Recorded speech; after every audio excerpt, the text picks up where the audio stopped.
ევროპაში კიდევ ერთი ქართველი ბრალდებული დასაქმდა. საქმე ამჯერად გიორგი გახარიას ეხება. მის წინააღმდეგ საქართველოში სისხლის სამართლის ორ საქმეზე მიმდინარე გამოძიების პარალელურად ის მკვლევარის სტატუსს ირგებს და ჰერტის სკოლის სტიპენდიას იღებს. ნინი გოგიშვილია პირდაპირ ეთერში.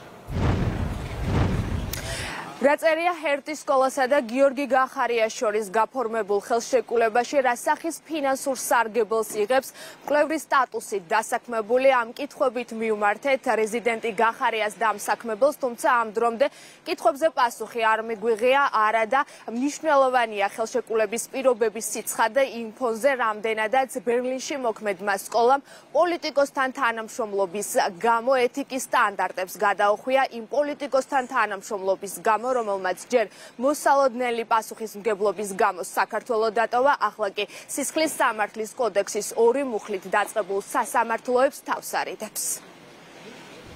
თბილისიდან ბერლინში გადაბარგებული გახარია ჰერტის სკოლაში დასაქმდა. ასე სისხლის სამართლის ორ საქმეში ბრალდებული გერმანიაში სტიპენდიატი გახდა და მკვლევრის სტატუსი მიიღო. თვეების წინ საკუთარი სურვილით ქვეყნიდან გაქცეული ევროკავშირში საქართველოს ინტეგრაციის პროცესი იკვლევს. ასეთია ჰერტის სკოლის თანამშრომლის გახარიას ერთი შეხედვითვე პარადოქსული საქმიანობა. გიორგი გახარია ჰერტის სკოლის მკვლევარია. ის ასევე არის მოწვეული მკვლევარი ჰერტის სკოლის ჟაკ დელორის ცენტრში, სადაც მისი კვლევა ფოკუსირებულია საქართველოს ევროკავშირში ინტეგრაციაზე ევროპის უსაფრთხოების პერსპექტივიდან. კვლევა მოიცავს პრაქტიკულ მეთოდებს, მათ შორის ღრმა ინტერვიუებს ევროპის კომისიისა და ევროკავშირის წევრი სახელმწიფოების მთავარ გადაწყვეტილების მიმღებ პირებთან.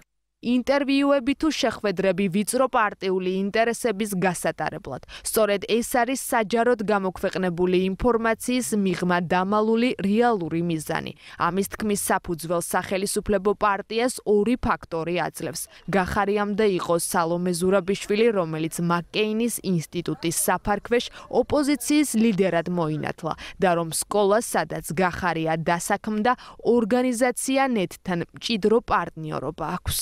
პირდაპირ ჩანს, რომ ეს არის პოლიტიკური კორუფცია, რომლის მიზანი არის საქართველოში მოქმედი პოლიტიკოსების დაქირავება, ხელფასზე ყოფნა მათი იმისთვის, რომ გაატარებინონ თავისი დღის წესრიგი. გერმანიაში როცა ხდება დაფინანსება, ყურადღებას აქცევენ არის თუ არა ეს პოლიტიკურად აქტიური პირი.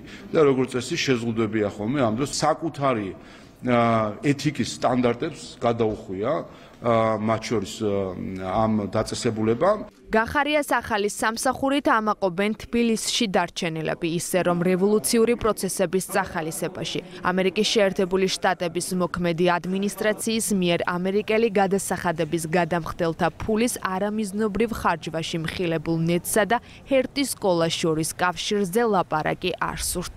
ამასთან აკავშირებით ვისაც კითხვები აქვს, ალბათ მათ უნდა კითხოთ ეს, ხო, ჩვენ არ გვაქვს კითხვები. გიორგი გახარია ეწევა კვლევით სამეცნიერო საქმიანობას. საზოგადოების თვალში აგენტურის ოფიციალურ ლეგალურ საქმიანობა წარმოჩენის მცდელობა. პოლიტიკურ კორუფციასთან ერთად მართველი გუნდისთვის ესეც ხელის გულს ედევს. და ასე გერმანიაში ემიგრირებული გახარია პარტიული საქმიანობისთვის სკოლის საფარქვეშ ფინანსდება. სახელისუფლებო პარტიისთვის ხალხისგან არაერთხელ უარყოფილების უცხოელი პოლიტიკური აქტორების იმედად დარჩენილების ბედი ასეთია. აგენტურული ქსელის წარმომადგენლები არიან. ასრულებენ შესაბამის დავალებებს და მათი პატრონები ახლა დღეს პატრონობენ, ხო? რომ უმუშევარი არ იყოს, პირველ რიგში უნდა კონდეს ხალხის მხარდაჭერა. თუ შენ ქართველი ხალხის მხარდაჭერა არა გაქვს, სადაც გინდა ირბინე, სადაც გინდა იარე, არანაირი შედეგი ამას არ მოყვება. ეს ვერ გაუაზრებიათ და ვერ გაუთავისებიათ. ეს არის მსგავსი ერთ-ერთი ჩამჯდარი მაგალითი სალომე ზურაბიშვილთან მიმართებით რაც იყო, ხედავთ რომ ამ ეტაპისთვის ეს ორი გამორჩეული აგენტი კიდევ საჭიროა მათი პატრონებისთვის ანტიქართული ჩვენი ქვეყნისთვის ანტიეროვნული საქმიანობის საწარმოებლად. აგენტურას ხანდახან აძლევენ ხოლმე ვითომ ლეგალური გზებით ანაზღაურებას. ერთის მომცრე ვიყავით უკვე ყოფილი პრეზიდენტისა. ახლა ეს მეორე შემთხვევა. არაფერი ჩვეულებრივი ჰონორარია აგენტურული საქმიანობისათვის. ჯერ ბინადრობა ითხოვა, ახლა კი გერმანიისვე ეთიკის სტანდარტებიდან გადახვევით ჰერტის სკოლაში დასაქმდა. ასეთია რეზიდენტი გახარიას 6 თვიანი აქტივობა.